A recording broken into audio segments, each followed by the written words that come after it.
Well, good morning. How's everybody doing? Doing good? It is awesome to be at Family Church this morning. My wife, Debbie, is traveling with me this weekend, and we love your pastors, Curtis and Sue. We think they're about the best.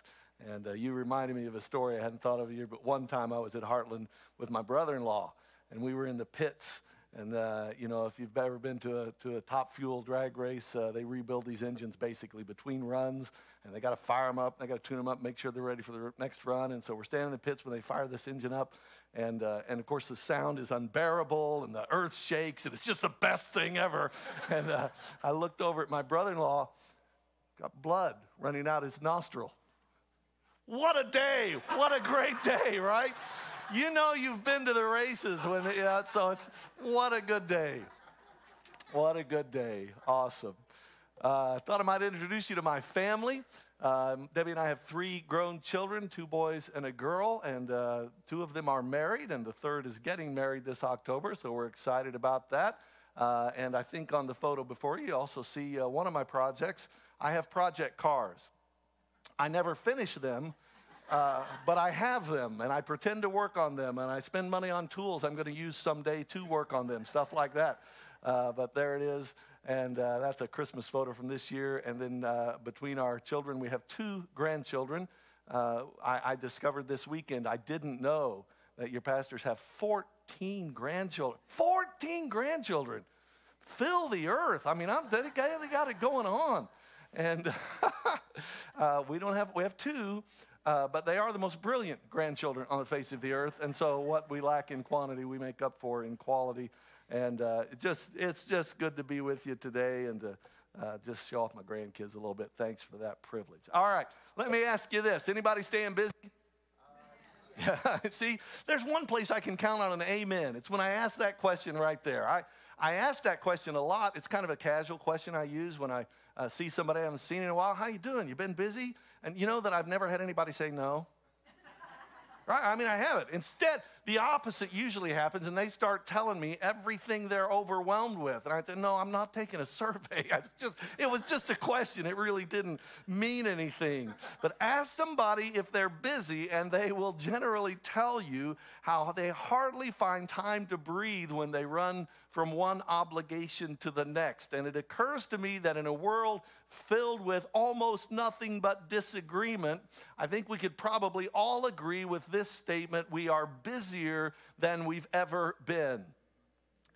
I read a report on a survey the other day where this was described with regard to work, and every survey respondent across the industrialized world was remarking about how busy they were and how their lives were just so full of stuff that it took time away from what mattered to them most. And I thought it was interesting, the author in the survey pointed out that it's possible that even the most overwhelmed people weren't even included in the survey because, according to a different survey, a major reason people decline to take part in surveys is that they're too busy, right? How busy are the busiest people in the world? We don't know. They don't have time to tell us about it, right? And what's up with that? Why this constant sense of busyness? Why does it seem that we live at this demanding pace that never stops? And if I'm finding myself weary of that pace, especially for our conversation this morning, if I'm committed to living my life for Jesus Christ, I say I belong to Jesus, is this what I get? Is this the abundant life that Jesus promised? Or perhaps you're someone this morning still considering the claims of Christ. You're wondering if you should make that radical decision, and it really is, to hand authority in your life over to Jesus and let him call the shots. But the last thing you need is something else to do, or someone else, or a group of someone else's to be obligated to. Is there something better than this craziness that sometimes we live at to be found in Christ? Is there hope for any sort of sanity? Does biblical faith offer any hope for someone weary of the rat race? Is there a place of rest? Is there a sane pace with Jesus leading my life? I'm glad you asked that. You say to me, I didn't ask that, you asked that. Well, it's a good setup, all right? I'm glad, because the answer is a wonderful, resounding yes. There is hope, there is rest, and so much so that Jesus himself said, and this is beautiful, this is not an underling, this is not a subordinate, this is the main man right here. Matthew 11, chapter 11, verses 28 and 29, Jesus says, come to me, all you who are weary and burdened, and I will give you, say it with me, rest. Take my yoke upon you and learn from me, for I am gentle and humble in heart, and you will find rest for your souls. For my yoke is easy and my burden is light. Here's what I want you to hear today. If you want to know what to write down as the main message idea, here it is. Rest is God's plan for you, and rest is God's promise to you.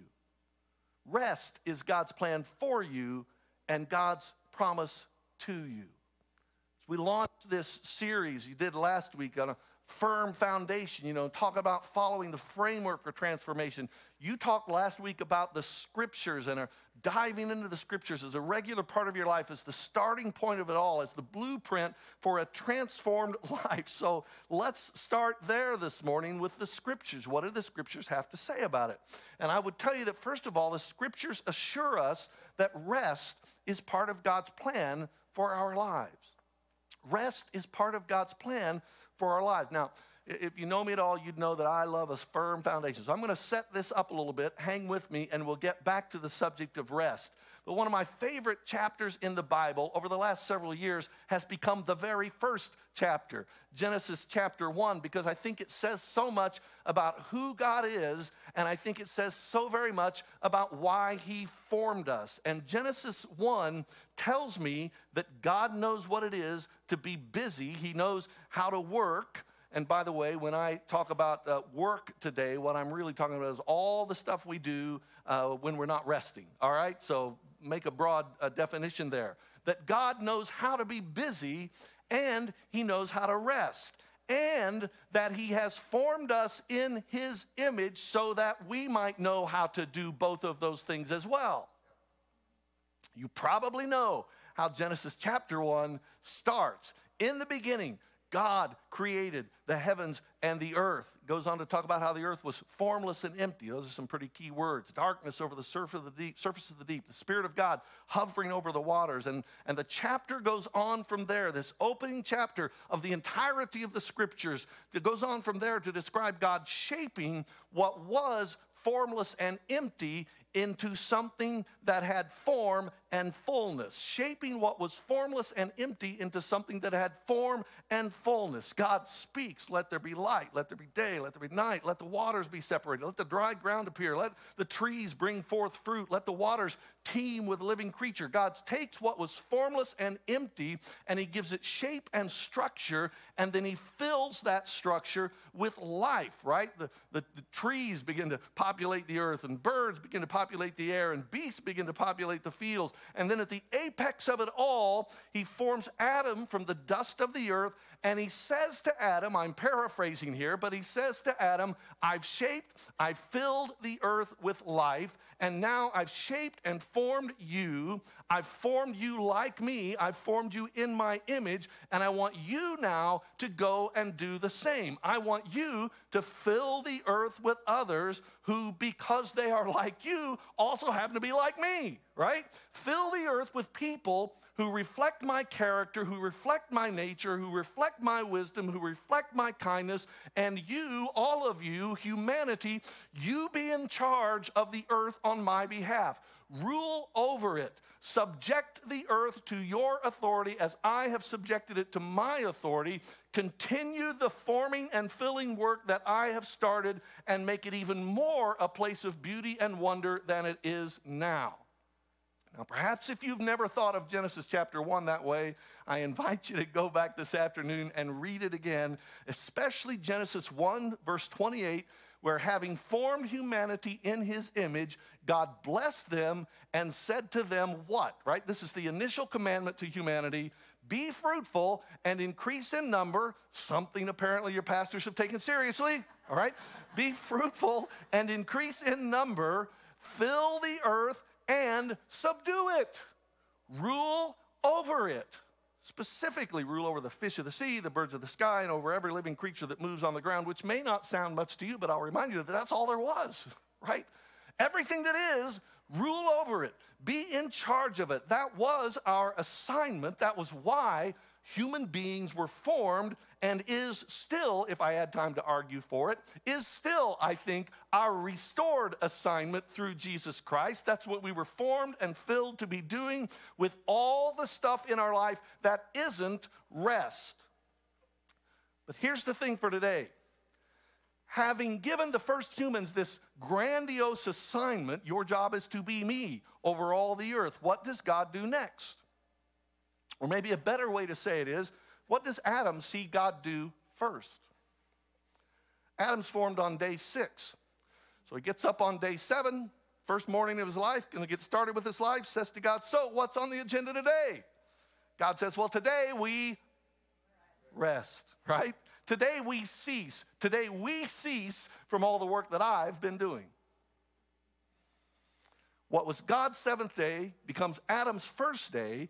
And what went on that 7th day, by the 7th day, God had finished the work he had been doing. So on the 7th day, he rested from all his work. God blessed the 7th day, made it holy, because on it he rested from all the work of creating that he had done. Okay, a couple of things here. First, I want you to notice, it's just interesting to me that God doesn't stop creating even when he stops creating. Even when he'd rested from all the work of creating that he had done, in his resting, God blessed the 7th day and made it holy. That is to say, something was different about the 7th day, and because of that, something was different about created order overall after the 7th day that wasn't that way before. Time is different now. A day is different than it had been. It serves a different purpose than all the others. Built into the very rhythm of created order itself, and that's why this still matters today. Built into the very rhythm of creation itself is a day of a different nature, a day with a different purpose, and that day will never be the same again, because on the 7th day God rested from all the creation. He makes it holy, and as a result, all the other days of the week will never be the same again. Every other day is seen more clearly for what they are, because the scriptures are so clear about what this 7th day is all about. A guy named Bruce Waltke said it like this: in the first 6 days, space is subdued. On the 7th, time is sanctified.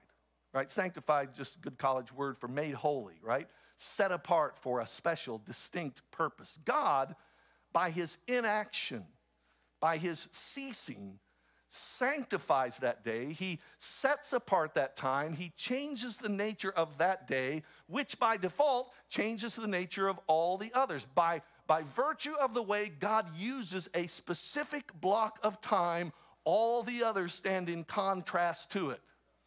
So if you're a fan of Sesame Street, one of these things is not like the others, all right? Okay, all right? Time takes on a different nature, a different quality, and entering into the rest that Jesus offers, yes, they connect. Jesus and the Father are one. These things are interrelated, all right? Entering into the rest that Jesus promises demands that we take the same authority over our days that God the Creator took over his. We reshape time, and we insist that a particular block of time serve a different purpose in our lives than all the other blocks of time in our life. Now, please note that I'm not using the word day there, because I don't want you to get hung up in some legalistic fashion on some 24-hour period of utter inactivity, okay? I don't think that aligns with everything we see in the scriptures about what the Sabbath consists of. This rest we're talking about, I don't think we use the word Sabbath until just then, but Sabbath rest would be the biblical language, right? Sabbath rest is at least as much about an attitude as it is about a day, about some specific period of time. You can observe a day. You could lock out 24 hours and do nothing, but you'd also gain nothing if you don't learn to lean into this rest that we're talking about here, this rest that Jesus promises.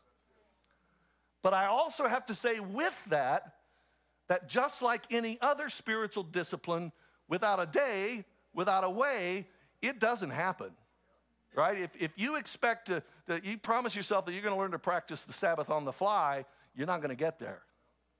Your life won't let you get there.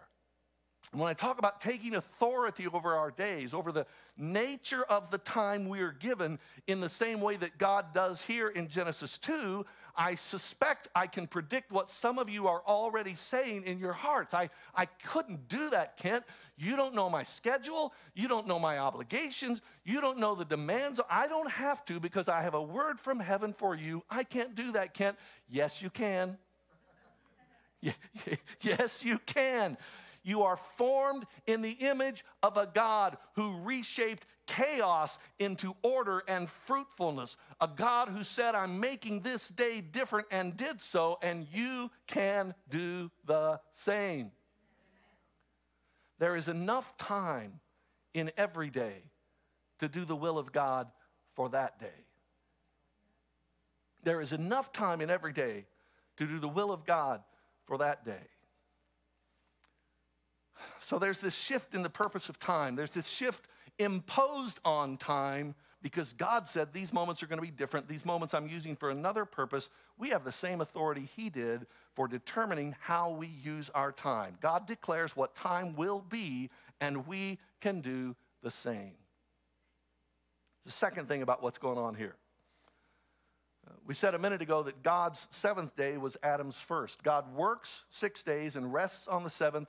Adam rests on his first day and then works 6. And here's what I think we learn from that reality. Rest is our foundation for work, not the relief we need because of it. Rest is our foundation for work, not the relief we need because of it. Here's the thing. When scriptures talk about Sabbath rest, right, the foundation of a Sabbath rest life that God initiates for us here in Genesis 2, rest here is not a word that describes recovery, okay? Rest here is not how to fix the exhaustion I feel after running around like a chicken with my head cut off all week long. That's not what's going on. Indeed, God initiates, God launches what we describe as rest before sin had ever entered the world. And so, before all the activity outside of rest in our lives, before all the work we do ever even resulted in toil. Think about that. You thinking about that? Think about that with me, all right? Toil as a characteristic of our labor wasn't present until Genesis chapter 3 when Adam and Eve sinned. So in the garden, Adam and Eve didn't finish their work days exhausted. They finished their work days satisfied. And yet still, God established this pattern of what we're calling rest. Let me help you wrap your head around that.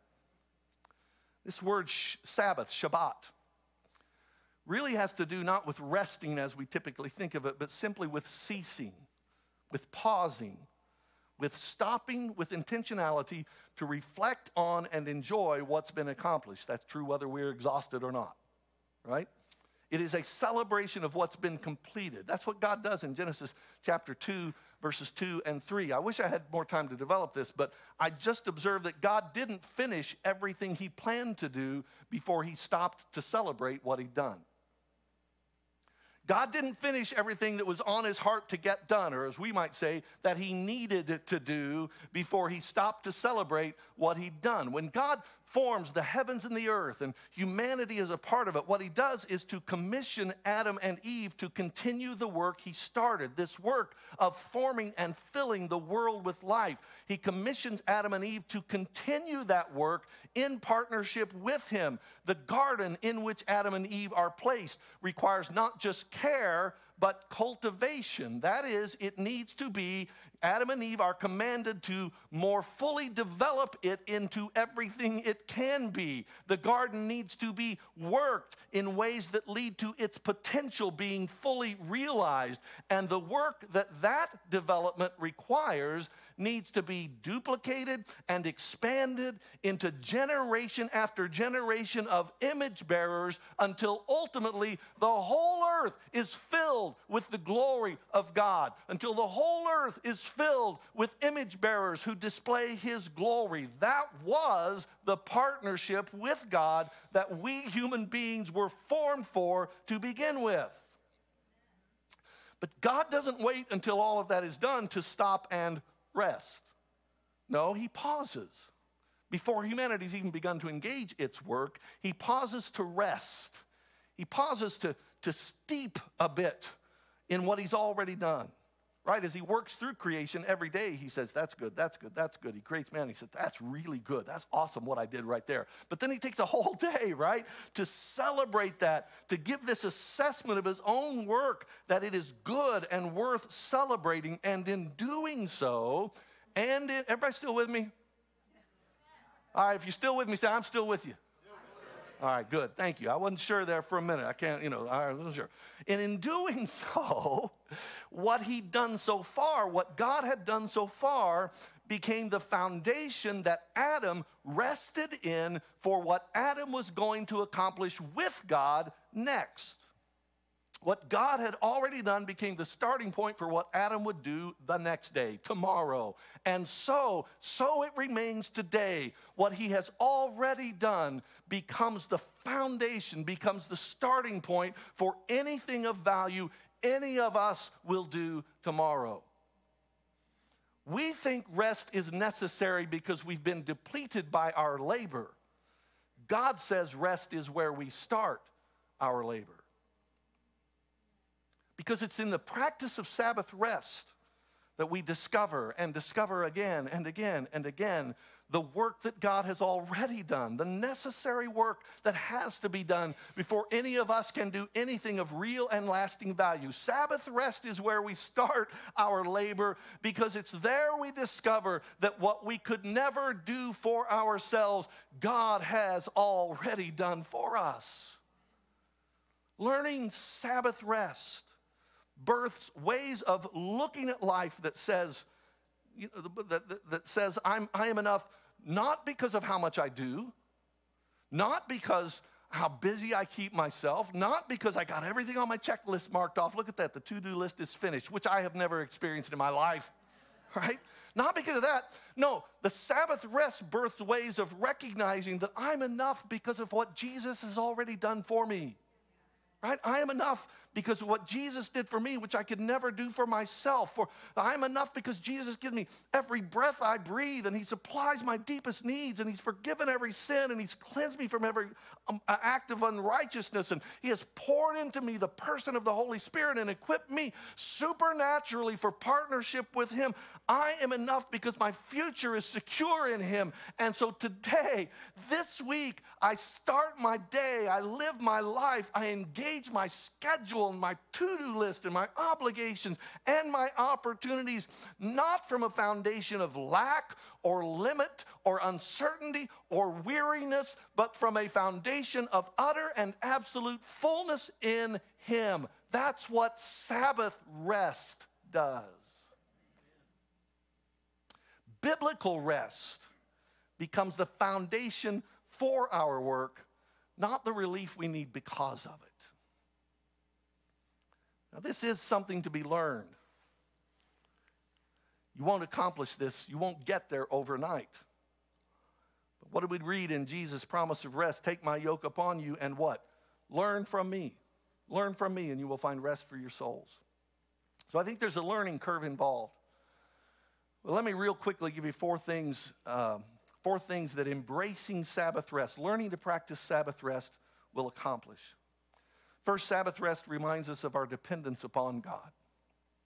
When you remember that through Christ, we've been restored to intimacy with God, The same intimacy that we had in the Garden of Eden, right? When you recognize that we were formed to live in partnership with him, one of the things Sabbath rest does, one of the things that happens when we consistently reframe blocks of time in our life into pausing and ceasing and remembering and celebrating.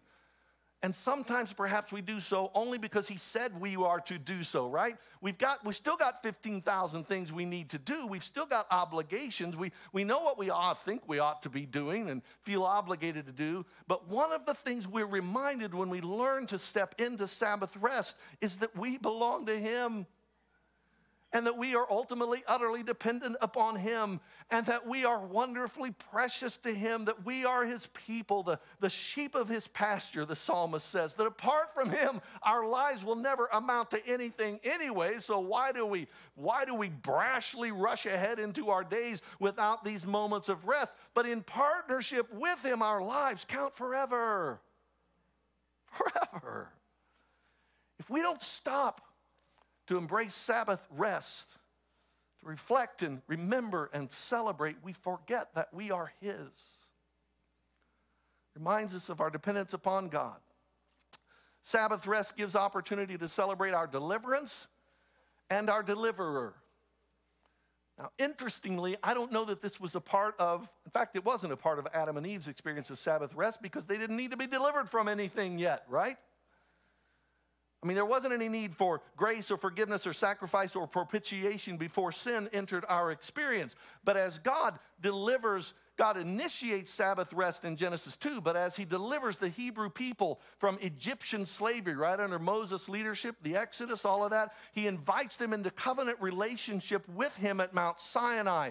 All of that a predecessor to the invitation of freedom we know in Jesus Christ, right? You know that analogy. He directs the Israelites to observe the Sabbath by what? Remembering that you were slaves in Egypt and the Lord brought them out of Egypt with a mighty hand and an outstretched arm. So Sabbath is not only about remembering that we are his and that we are utterly dependent upon him, but also how it is that in spite of our rebellion against him, in spite of the fact that every one of us at some way, at some point in our lives, have shaken our fist in the face of God and said, no, I got this, I don't need you, I'm going to do this my way, and then found out what a foolish decision that was. In spite of that act, we have been made his again through what he's done for us. Talk about doing for us what we could never do for ourselves, right? And if you never take a Sabbath, you forget whose you are and you forget how you got to be whose you are. Sabbath gives us the opportunity to celebrate our deliverance and our deliverer. Sabbath rest identifies us as God's people. Think about this sometimes. The world goes 24/7, 365. Couldn't even think of how many hours there were in a day there for a second. Right? It's crazy. Never stops. What would it say? What would it say to those who look at us if the people of God knew how to practice Sabbath rest more fully? If we were actually whole and intact people, not pressed into the world's mode, but instead walking in the peace and grace of Christ because we've made sure we've embraced this practice that he's ordained. I'll wait for all the shouting to die down on that one. Right? God draws Israel out of Egypt. He invites them to Sabbath rest, and he says, this will be a sign. This will be an identifier between me and you for generations to come. This will mark you out as mine. Few of you, I suspect, have some Chiefs paraphernalia. Jersey, jacket, ball cap, right? Why do you wear it? Identity with a winner. That illustration goes to the wayside when I say some of you have Royals. right? But why do we do that? Or NASCAR, right? Racing, NHRA material, or maybe you, ladies especially, have a brand name purse you use, right? Whatever it is, it's identity. Well, that's what's at stake here with Sabbath rest. There's identity. God says to his people, the Sabbath will be a sign. Before their deliverance, the Hebrews had been slaves as a people for 400 years. Slaves don't count as people. Slaves count as property. Slaves don't get a day off. They work when they're told to, where they're told to, 24/7, 365. But when God brings the Hebrew people out of Egypt, one of the first things he says to them is, you will be my people. You'll be my people. And once a week, you get to testify that you're not property. You're my people, and you get to do that by not working, by taking a day off. Don't you think they jumped on that after 400 years, right? You're going to show the whole world that your value is not in what you produce, but in who you are to me. Some of you need to embrace Sabbath rest just on that principle alone. Sabbath rest, finally. Not finally like I'm done. Don't. Finally like of these four things, all right? Sabbath rest prophetically declares our promised future. Thought about a phrase I shouldn't say, but it comes from a longer quote where a guy named Murray Dempster, I think his name, describes these as kingdom signifying acts of anticipatory transformation. Isn't that a great phrase? Yeah, I'm putting that on my fridge. Yeah. Kingdom signifying, right? They signal that the kingdom is among us, that we are living as kingdom people in this broken age. Kingdom signifying acts of anticipatory transformation. We are transforming the way we live in anticipation of the future that is before us. And when we practice Sabbath rest, that's what we get to do. We get to say to the devil and all his minions and to the broken world and the schedules and patterns around us, we get to say to the whole world, no, my future is brighter than this nonsense. My future is whole and intact in Jesus Christ, and he gives rest to the weary, and he has invited me to fullness of life in him, and I'm going to take a hold of that for all I'm worth. All right, so I am stopping now. Watch me. That's what we get to do if we would dare to embrace Sabbath rest. What are you going to do with all that information, right? Here's this whole plethora of thoughts and information that rolls around in my head, and I got it dumped on you, and now you got to figure out. By the way, you do have to figure out what you're going to do with it. Okay, if it's biblical, you got to figure out. We said last week, the Bible is the foundation for all this. If it's biblical, you got to figure out what you're going to do. If you don't think it's biblical, let's meet in the hallway. We'll duke it out. But if it's biblical, then you got to figure out, even if it's inconvenient, even if your heart protests in a million ways, there's no way, I don't know, there's no time, there's no space, there's no opportunity, I can't do it. No. Jesus says, come on, all you who are weary and heavy laden, come on to me, I'll give you rest. Learn of me. Take my yoke upon you, right? Take what I'm directing upon you. So you're going to have to do something with it. Again, I just feel like I need to say this. I'm not talking about a legalistic adherence to a 24-hour period of inactivity. Jesus did make it clear that Sabbath exists to serve humanity, that we don't exist so we can offer blind adherence to some arbitrary rule. So I am not encouraging you towards some legalistic clock watching. I am saying that there is a biblical practice we rightly label Sabbath rest. Biblical reasons for it, biblical principles to it, biblical promises in it. And if you're going to take seriously building your life on a firm foundation and following the framework for transformation, you can't just write it off as unreasonable or inconvenient or archaic or unappealing when the blueprint for really living says something that it'd just be simpler to ignore and go on your crazy path. I'm asking you this question. It's yours to answer as you create your own action step in response to today's message. In what new way, perhaps? Like you haven't before. In what new way are you going to embrace Sabbath rest?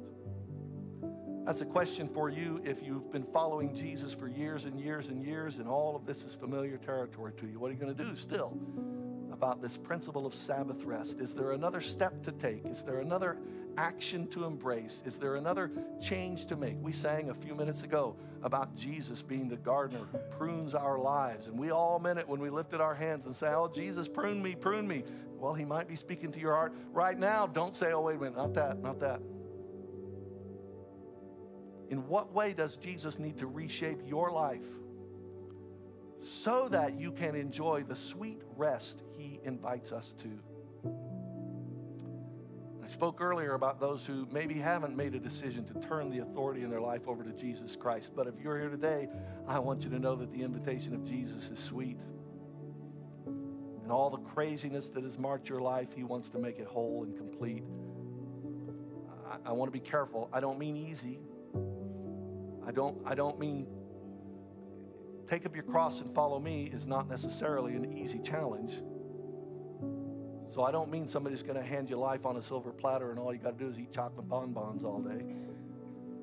But I'm telling you, Jesus invites us to learn of him. And wherever you are on that range of people in your relationship to Jesus Christ, his invitation is as sweet and purposeful and ancient as the day you were formed. He longs to give you rest. What are you going to do to embrace Sabbath rest? Let me pray for you.